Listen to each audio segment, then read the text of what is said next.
Hi, I'm Dr. Boyce Watkins, and welcome to Your Black World. And I'm here with my good friend, Miss Noma Mushali Moses, coming in live from Botswana. How you doing today, Noma? I'm doing great, boys. How are you? I'm doing really well, really well. I sent you a video today.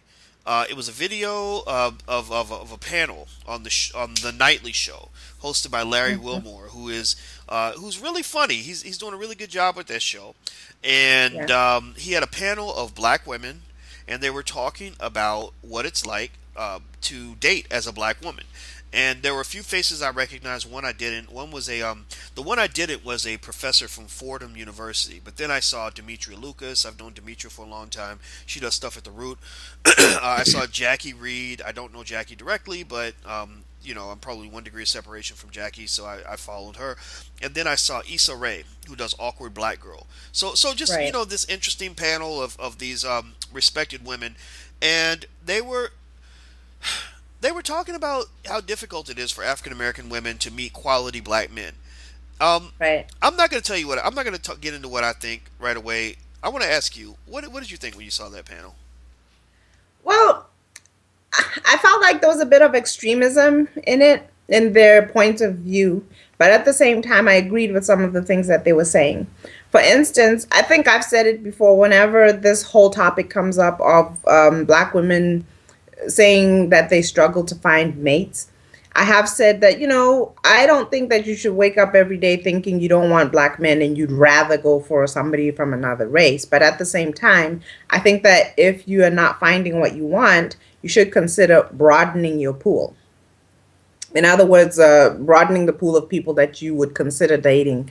And sometimes that means dating outside of your race or considering it. So I didn't have a problem with that. But I did hear things like them saying, one of the women said that finding a good black man to date or marry is as rare as finding $100 bill on the floor in a New York City street, or something to that effect. And I think the point That was was Jackie Reed who said that. right. Almost as if to say, it's almost impossible. Or even if you do find it, everybody wants it and it's not going to be there for long or something like that. So I honestly can't dismiss what they're saying because they're stating their own point of view from their perspective and their experience. And if I'm not wrong, all of them are not married, and I don't think that's by choice necessarily. I think it's just the same thing where they say they're just not finding somebody. I had so many mixed feelings when I watched this video. On one hand, I couldn't help but agree with some of what they were saying in the sense that it is difficult for black women. I have enough black women in my family who show me what they go through, and it can be tough. A lot of people, in case they don't know, it's linked to the prison problem. There was a New York Times article that discussed the fact that there are over 1 million black men missing, just missing from the community. A lot of it has to do with the war on drugs, giving excessive sentences to black men, incarcerating them more than you incarcerate white men. And there was an article in The Economist that actually said that for every 1% increase in the prison population, there's a 2.1% decline in the percentage of black women who get married. And they also talked about how it disrupts the equilibrium and it changes how women deal with each other, how they deal with men, what some women are willing to do in order to keep a man. So some of what they're saying is absolutely positively true. But when I saw what Jackie Reed said, I really, really couldn't help but to feel a little bit hurt that she would say this. I mean, I felt as hurt hearing her talk about black men in that way as black women feel when they hear a black man say, "Well, black women are garbage. That's why I date a white woman." Right? Because think about that. I mean, there are a lot of black men who say exactly what something similar to what you said. That look, black women aren't giving me what I want. White women are. I'm going to date a white woman, or I'm going to date an Asian woman. And a lot of people don't consider that to be acceptable, and so it's just interesting to me that it seems like there's this thin line between giving an honest, accurate reflection of your dating experience versus just sort of going on this male bashing, black male bashing spree, which you see so often on TV. I mean, what do you think about that?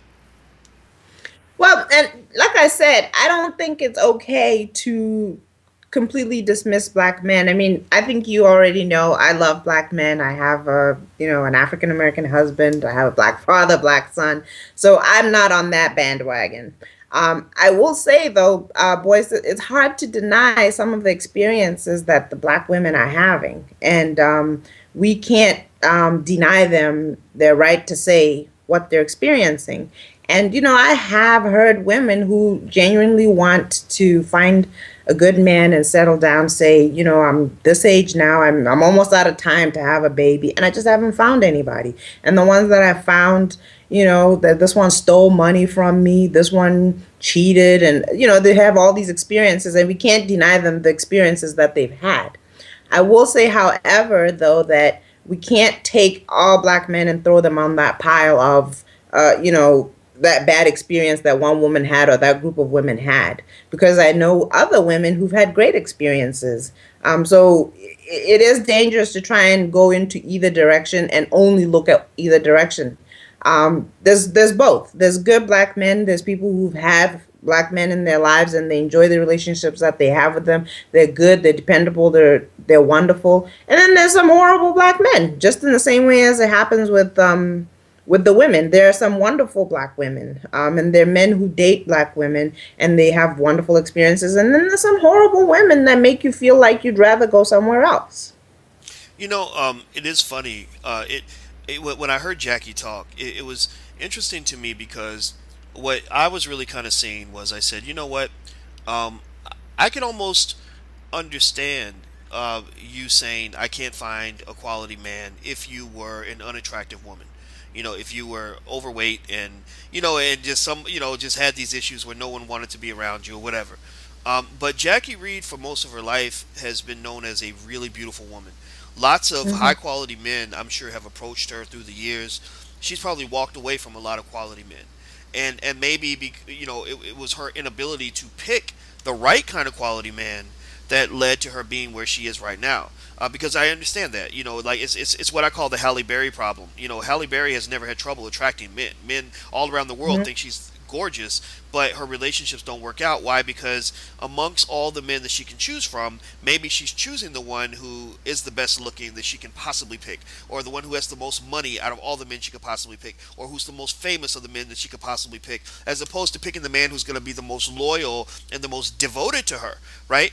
Because I don't care. I understand. Halle dated Dave Justice and the baseball player and that singer Eric Bonet that had the sex addiction because all the women were trying to sleep with him. Yeah, okay, but Halle, you could have also picked that doctor down the street or that attorney down the street who might not have been as rich as Eric Bonet, but he's doing well. He's a good-looking guy, and he's going to be devoted to you. So sometimes everything that glitters isn't gold, and sometimes it almost seems to me that when people are chasing the opposite sex, they're not chasing the life that they want. They're chasing the flash. They're chasing what they see on the outside. They're chasing the superficial, and that also links to something else that I experienced recently. I was talking to a young guy who's about 32 years old, and he's a good, honest, hardworking young guy. Not in trouble with the law, runs his own business. About 32 years old, and he's ready to get married. And I said, and I asked him. I said, well, okay, you ready to get married? Have you found anybody? He said no. I said, but you live in Atlanta. There are tons of black women in Atlanta. He said, it's horrible trying to pick a black woman in Atlanta. He said most of them are very superficial. They're very, they're materialistic. They're into this basketball wives, Real Housewives culture. I can't really make a meaningful connection because there's no substance there. I don't look at this woman. I might look at certain women and say, you're attractive. I want to sleep with you, but I don't look at her and say, "Ooh, I want to take you home to my mother. I want to make you the mother of my kids. I want to make you my wife." So, do you think that there is a difference between that woman who might appeal to a man and be attractive to a man versus a man that a woman looks at and says, "I want you to be my wife"? What do you think? Well, I mean, of course, you've made a great point there that sometimes if you're not going for substance and you're focusing on superficial things, then of course you'll never find the right person. Or even if you find somebody, when you get into the relationship, you'll find that there's not much more than just the flash. So certainly there is that. And I think I've said this before when we've talked about relationships and these kinds of issues. I do believe that you draw to yourself what you are, you know. So if you're ending up with horrible people all the time or over and over, it is time to look at yourself. If you're finding that you're seeing a lot of men or attractive men or whatever, but you somehow can't can't find a way to stick and stay with one person, again, you do have to kind of look at yourself, because the consistent thing in all these relationships that fail is you, and you have to face that ultimately.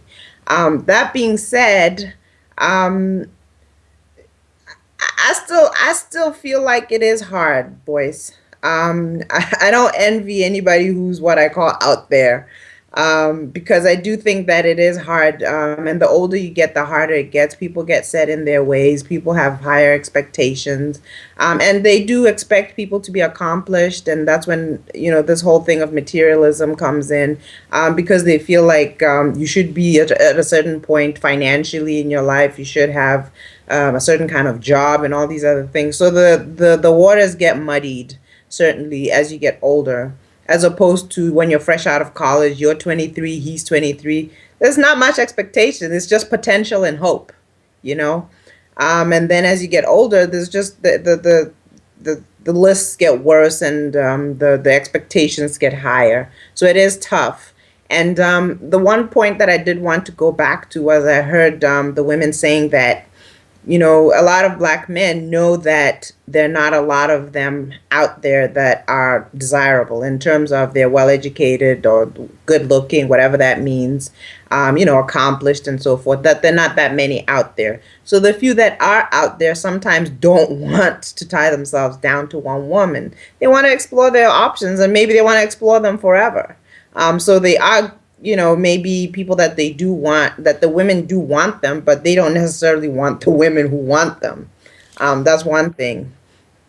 Then there's also the issue of, people say that there's this thing called standards. Again, some of these things elude me. I don't know what that means. I think that if somebody has the same set of values and beliefs as you, and they treat you well, and you have the same vision and the same hope for the future, you've got something and you can build on that. That's very basic.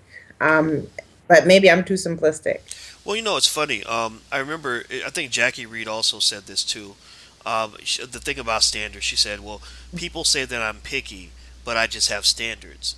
Yeah. And I thought to Right. myself, I said, yeah, that's what most picky people say, right? Right. They say, I'm not picky, I have standards. And I'm not saying Mhm. she's picky or that she has standards. I don't know her like that. But, there is a thin line between having standards and being picky. I mean, I can say this. I never got married, but I'm a one woman guy. I've been in a relationship for 3 years, and I'm okay with that. But and I've always been a person that never looked to date. Emotionally, I have a hard time emotionally and physically connecting to more than one woman at one time. So it just and I never wanted to just be that guy. So for the most part, when you're single and you're looking around, when you have options, right? I knew that once I got a little more money, I suddenly became more handsome. When I got my PhD, I really became good looking. I'm being real stupid here. But the fact is, I noticed things change. I noticed that some of the women that thought I was a dork in my 20s suddenly thought I was sexy in my 30s, and I didn't understand that. I thought that was weird, but it happened. Um, and here was the thing, though. If you're looking for meaningful, substantive connections with people, which is something that I learned a long time ago. I can't live without that. I can't just focus on the superficial. Um, you see a lot of crazy stuff. I mean, you see people that maybe have emotional trip switches that are extremely short. Perhaps, maybe, for example, I'll give you one example, and I don't know if I'll get in trouble for saying this, but I believe it to be true. A lot of times, if a woman hates her father, there's a good chance she's going to eventually hate you. Because the first man she ever loved, there's a woman who wrote a book called "My Father's My First Boyfriend," and if that first relationship with the father is not healthy, and is let's say severely poisoned, she has a negative view of that man. There's a good chance that every man she interacts with is going to be a reflection in her mind of the pain that her father caused her. And there are a lot of black women whose daddies weren't there for whatever reason. Maybe they left. Maybe mama put them out. Maybe the family never got together in the first place. Maybe they were divorced. I don't know. But that breakage, when you don't heal that I believe that affects every relationship you have. And when I talk to my friends and we look at our track records and I look at my experiences, I've noticed that that's a very consistent theme. If a person has grown up seeing a healthy relationship between a man and a woman, they're better able to absorb the ups and downs that come with the relationships. They know that what, we had a really horrible month and I hate you right now, but I'm with you, and that's just the way it's going to be, right? Whereas somebody who's been through extreme pain due to a member of the opposite sex, they're going to be like, wait a minute, oh hell no, I'm not doing this, I'm out, I'm gone. And then they're jumping out of situations because things aren't going right, and then wondering why they're alone. Well, you're alone because you jumped out of the situation that you were in. You're alone because when certain people have come forward to you wanting to be with you, who you could have worked with, you passed that up because you were looking for the absolute best available option you could possibly find. There's nothing wrong with looking for the best situation you can find, but if you're not thinking long term, then you're always going to find you're going to fall for the flash over the substance. You're going to say, "Wait, why would I date the guy who's 5'10" when I could date the guy who's 6'2"? Why would I date the guy who makes 80,000 when I could date the guy who makes 150,000? Well, the guy who's 6'2" and makes 150,000 might be a liar and a cheater and a thief, and you didn't even take enough time to find out what kind of person he was because you passed up the other options because they're not as tall and as wealthy as your number one option is. So what I learned about myself was, and this is, I know I was long-winded on this, but it does have a point here, is I learned that there's an important amount of effort that it takes to balance between what you want and what you need. And so it didn't mean that my desire to date a beautiful woman didn't go away. I still think beautiful women are beautiful. I'm a normal, I'm a heterosexual man, right? But you know what? When I was 25, the prettiest girl might have been the one to get the most of my attention. At 35, the prettiest girl could be passed over for a less pretty girl if the less pretty girl showed me that she had character and integrity and was trustworthy and loyal and intelligent and spiritually put together and capable of being a good partner in my life. That's the transition, and I explain this to young guys all the time, and I also just say, look, if you're constantly getting mad at the world and blaming everybody else for the situation that your life presents to you, you're not spending enough time looking in the mirror, because as you Right. said, you're the only common denominator in every relationship that you've been in, and you can't get past that. What do you think? Right. Yeah, the one thing I was gonna say, you're like, oh, there's nothing wrong with going for the, 6'2" or going for the 150,000. I think there's something is very wrong with that. I think that if you want to set the bar high, you don't set it high in terms of who you're looking for. You set it in terms of who you become. Because you can chase all the handsome, rich, whatever people set as the best or whatever you like. But if you have not cultivated those things in yourself and you meet that person, why would they stay with you Mm, if you have not cultivated that in yourself? I really cannot understand that. For a person who spends so much time looking for the best partner or aspiring for all these things and they're not cultivating that in themselves. Why would anybody who was the best and at anything be with somebody who has never taken time to work on themselves and become the best that they can be? That makes no sense to me. And I really do believe that when you become better, the people that you attract into your life also become better. So you don't have to go reaching out for all those kinds of things. And I'll really reiterate it one more time that, again, if you really find yourself not being able to find anybody, it's not them. It's always you. It really is. There's no getting around that. wow, what you just said makes me think about things that we see in media, like when Kenya Moore started dating a billionaire. Wait, was it Kenya Moore? No, it wasn't Kenya Moore, because she's the one with the fake boyfriend, or the fake. She's the one with the boyfriend who married somebody else. Right. But there was a but it wasn't there also a rumor at some point that she was There dating was some Nigerian there was billionaire? one of the housewives called Portia who used to be married to a football Oh, star, I get them mixed up. and then she started dating some African billionaire or millionaire or something. But That's I it. mean, that could have been true or not true. Who knows? Right. But think about that. A lot of people got excited for her just because he was a billionaire. They didn't need to know anything else about him. It was a completely Right, one-dimensional analysis. He got money. Oh, he must be a good man. Well, he might be a good man right, with 1,000 STDs. He might be a good man who beats his women. He might be a good man who is a serial cheater. He might be a good man who's lying about how much money he has, who's on his way to prison. He might be a good man who brings all kinds of horrific emotional turmoil into your life. But if all you Right. see is how much money he's got, then you're gonna miss everything. You're gonna miss everything. Right. And the other thing and this will be my last comment on this, and then I'm done talking. I'll let you get the last word. I you know Another thing you said that made me that made me think about something is just this past week when I was in Costa Rica for my brother's wedding, and I always tell this story because it just really affected me. I remember my brother. I asked him. I said, because my brother, he's also a good looking man like myself. I'm being so silly, but he has options. He actually is a good looking dude, but far better than me. But and he's got a little money, and he went to Cornell, so he is one of these, quote unquote good catches, whatever. And so he had choices, but he chose this woman to marry, and I thought she was great. But I asked him, I said, so what made you pick this woman as the person you want to spend the rest of your life with? And the first thing he said was, man, she was just a pleasant person. Mhm. And he talked about how pleasant it was to speak to her, and she comes with this such a beautiful spirit. Like you can't sit next to her and dislike her because she's not gonna be snappy, nasty, bitchy, mean.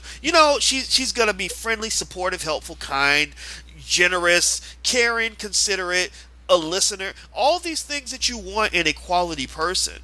And I see all this stuff where people are talking about what you're supposed to have to attract certain kinds of people and what makes somebody attractive, but people don't talk about the fact that maybe picking the right mate or getting the right mate comes down to just not being an asshole.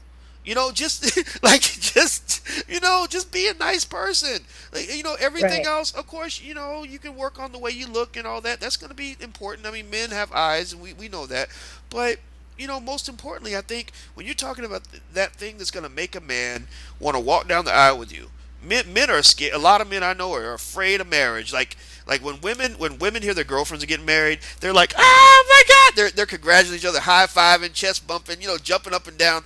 You know, Men, when men hear about another man getting married, sometimes they'll say, "Oh, congratulations, man," but then other men will say, "Wow, Oh. are you sure? Are you sure you want to do it?" Or even when they're saying congratulations, what they're thinking a lot of times is, "Wow, I'm so happy for you because you found a woman you trust enough to give away your freedom and all these things Right. that you have as a single man, and to take on this responsibility. She must be a hell of a woman. She must be amazing. So we're so happy you found somebody that's worth that kind of sacrifice." That's how a lot of men think. I'm just being real about this. Right. And Right. so to get men to want to make that step and take that leap, um, you have to have something special about your character. You have to put your best foot forward. If you're giving things that I think make men feel like they're entering into an emotionally risky situation, like like for example, if she gets mad at me, she's going to take all my money and take away my kids and try to destroy me. That's scary to a man, and a lot of men won't Right. commit to that. And that's just a fundamental fact. So I'll let you get the last word, Noma. I didn't mean to talk so much. I apologize. It's okay. I think we're agreeing on on this thing that okay, first of all, it's not as complicated as we make it. Um and be a good person and you'll end up with a good person. And then the other thing is I think I think I've said this enough, but I still think it bears repeating is um I think we have to stop looking for good people and just be good people. You know, um, I really do. I really believe that. I know I've said it about 3 or 4 times in this same conversation, but I find I listen to people so often who say that they're in the market or they're looking or whatever, and I don't see them cultivating themselves. And I think you should spend so much more time just being a good person than looking for something. Just be a good person. You don't have to go out there and look and get into desperation and all this other stuff. Just be a good person. Be pleasant. Be kind, encouraging, supportive, just like you said. And I promise you, you will not have to go looking for anybody. They will come to you. Wow, wise words from a very wise woman. And guys, she is a wise married woman. So don't start sending those emails. Well, thank you, Noma. I appreciate the chance to talk to Thank you as you. always. Yes, and everybody, this is Noma Langa Mushali Moses from HealthyBlackWoman.com, and I'm Dr. Boyce Watkins, and I want to apologize to Jackie Reed. I don't. I hope I didn't sound like I was saying mean things about you, but don't be talking bad about black men. Look in the mirror. Tell me what's wrong with you first, and then you can tell me what's wrong with me. That might help you in your dating game. Because, girl, you're too pretty to be able to say you can't find a good man. Because I'm sure you've passed up thousands of amazing men in your lifetime. But that's just my 2 cents. All right, everybody. Well, until we meet again, please stay strong, be blessed, and be educated. We are gone. Peace.